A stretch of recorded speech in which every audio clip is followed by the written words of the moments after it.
This is the Heavy Saber. It's a weapon you can purchase from the in-game shop for 500 francs. Only infantry class is able to use it. The Heavy Saber has 4 methods of attacking. The overhead thrust while the cursor arrow is up, the side slashes when the cursor arrow is pointing towards the left or the right, and the standard thrust when the cursor arrow is down. Using the overhead thrust is good at hitting heads when you're playing in third person. But if you want to maximize your damage output, especially if you get ambushed, use the standard thrust and play in first person. Try to hit the head since the Heavy Saber deals 43 damage, and that damage is multiplied by 2.3 should you hit the head. Most people call it flicking, but you can flail your camera around to increase the chance that you'll hit your targets.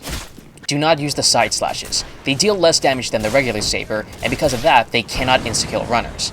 The side slashes have the ability to temporarily slow zombies on hit, but the slowness is too short and too minimal for it to be effective.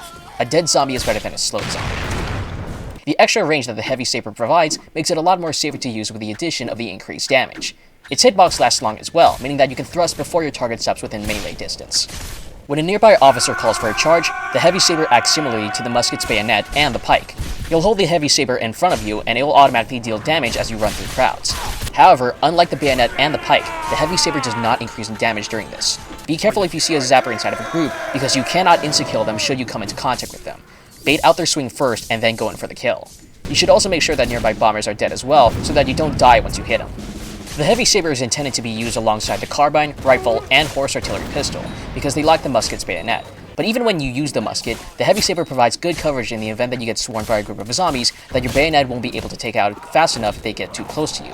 Overall, the Heavy Saber is an overwhelmingly versatile weapon, even more so than the saber and the hand axe due to its extended range and horde clearing capabilities during officer charges. Once you've obtained this weapon, zombies will be much more easier to handle.